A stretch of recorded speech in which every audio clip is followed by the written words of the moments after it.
I'm guessing that this is a normal day in Reykjavik. A little bit of blue sky, a lot of clouds, and a lot of wind.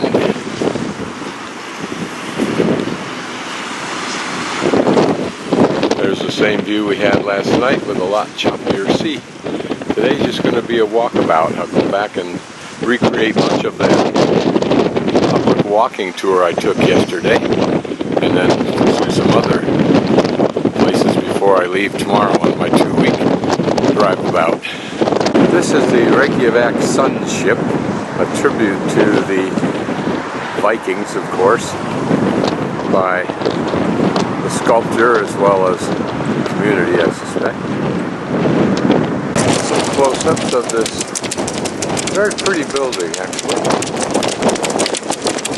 And from a great distance behind me last night, it appeared that it is purposely not designed to be a square block. The top appeared to be a trapezoid or parallelogram that was not horizontal exactly. Now we're on the side facing the water, of course. Obviously there's an income disparity here. But the beautiful building with its various angles. And those curious shapes like scales of fish they're supposed to reflect. And the sun hits it at different times of the day with different effects.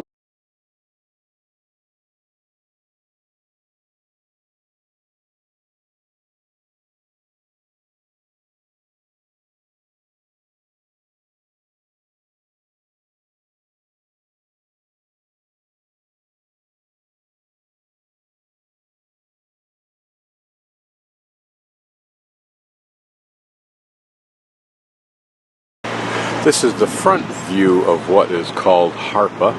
Don't know the meaning of the word. The view that most tourists see. Again, great interplay of angles and reflections. Particularly seen here in this corner. Next to it in this gaping hole is a story. Before the financial crisis, this was to become a bank. Believe it or not, it's a large complex size. But after the meltdown, the banks had no money, and apparently the Hyatt Hotel is going to be built here. Down there is the pylon system that will support the building, at least at the water's edge. I don't know if that steel breakwater there disappears.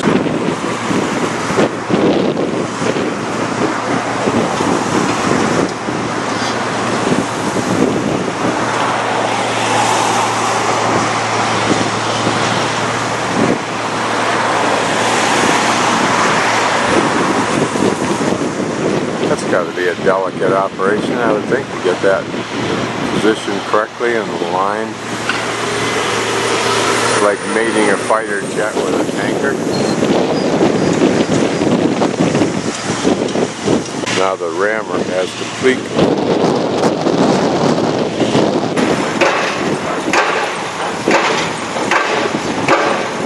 Directly across the street, this construction hole will become a large commercial retail complex. They're not in Kansas anymore. This is the most popular hot dog stand in Reykjavik, principally because it has that tradition amongst tourists. But I have yet to find another, even though our guide implied they were everywhere. We're now down at the center of Old Town, not the original Old Town, but close to it. One thing you'll notice is at this intersection, for example, and elsewhere, there are very few stop signs and no police. They have 900 police in Iceland, but the joke is the only time you see them is on Instagram, i.e. they put their own photos on there. These are two basalt pillars, very much like you'd find at Devil's Post Pile up at Mammoth Lakes in California. What they represent are the two logs from his original European home that Ingolfur something or other threw overboard, as the myth goes, and decreed that wherever these logs hit the shore, he would then live, and he was the first man theoretically to live and move to Iceland. The pipe that you see here is designed to enthrall the tourist by being a direct line from a thermal vent. It's not warm right now and it's not pumping out the steam it's supposed to, but that was the original point.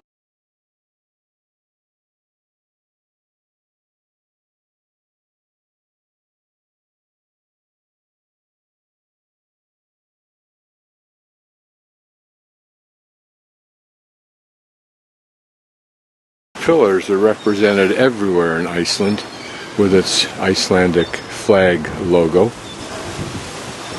Seen even in the manhole covers. The black building with white trim is one of the original buildings of Reykjavik along its main street and was basically the prime architectural form.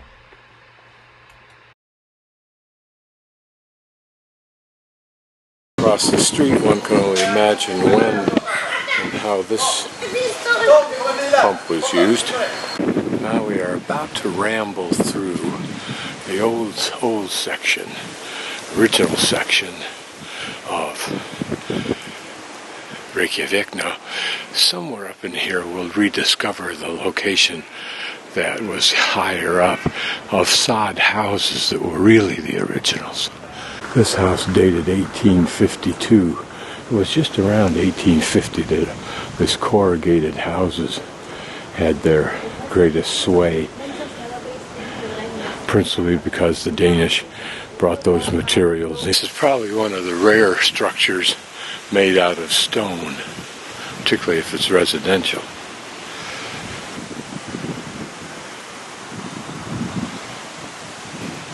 Blue is such a great color.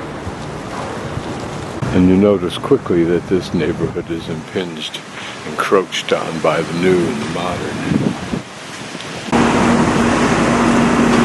There's a small lane between streets. 1893. According to that little sign, apparently this tree won the Tree of the Year award this year. This is not to be laughed at when you realize that originally there were no trees in Iceland, apparently, until the Danes brought them. I question my last comment, even though I think that's what was implied or said yesterday on our tour, because the pollen from trees could blow on the wind and arrive here and somewhere find some kind of fertile soil, you'd think. The lace in this old design remind you of our old 18th century and 19th century homes. Now this stone is referred to as the elf stone because there's a tradition of mythology surrounding elves. But the story with this stone is that various kinds of huge machines, you can see the gouges that have been made by those machines, attempted to move the stone, always unsuccessful, not because the stone wouldn't move, but because the equipment broke down as soon as the attempts were made. That's the myth.